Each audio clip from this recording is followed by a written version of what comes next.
தற்போதைய அண்மை தகவலை பார்த்துக் கொண்டிருக்கிறோம். செந்தில் பாலாஜியின் ஜாமீனை ரத்து செய்ய வேண்டும் என்று அமலாக்கத்துறை உச்சநீதிமன்றத்தில் முறையீடு செய்திருக்கிறது. விவரங்களுடன் இரானுடைய சிறப்பு செய்தியாளர் சுசித்ரா, விவரம் என்ன?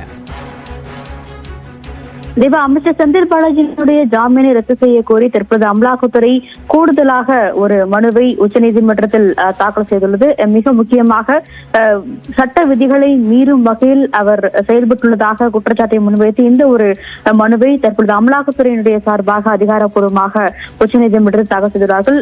குறிப்பாக ஜாமீனுக்கு பிறகு 2 முறை அவர் விசாரணைக்கு ஆஜராகவில்லை என்ற ஒரு கருத்தையும் தற்பொழுது இந்த மனுவில் அமலாக்கத்துறையானது தெரிவித்துள்ளது. அது மட்டுமல்லாமல் இந்த வழக்கினுடைய விசாரணையை வேண்டுமென்றே தாமதப்படுத்தும் வகையில் ஜாமீனுக்கு பிறகு அவர் செயல்பட்டுள்ளார். இது உச்சநீதிமன்றத்தினுடைய உத்தரவுகளை நிபந்தனைகளை மீறும் வகையிலாக அமைந்துள்ளது என்ற ஒரு குற்றச்சாட்டின் அடிப்படையில் இந்த ஒரு மனுவை தற்பொழுது அமலாக்கத்துறை என்பது தாக்கல் செய்தது. இதன் அடிப்படையில் இந்த தாக்கல் செய்துள்ள ஆவணங்கள் அடிப்படையில் அவருக்கான அந்த ஜாமீனை முழுமையாக ரத்து செய்ய வேண்டும் என்ற ஒரு கோரிக்கையும் இந்த மனுவில் அமலாக்கத்துறையானது குறிப்பிட்டுள்ளது. ஏற்கனவே இந்த விவகாரத்தில் வித்யாகுமார் என்பவர் சார்பாக தாக்கல் செய்யப்பட்ட மனு மீதான விசாரணை என்பது தற்பொழுது நிலவில் இருக்கும் நிலையில் தற்போது அமலாக்கத்துறை சார்பாகவும் அவருடைய ஜாமீனை ரத்து செய்ய கோரி ஒரு கூடுதல் மனு என்பது உச்சநீதிமன்றத்தில் தாக்கல் செய்யப்பட்டுள்ளது.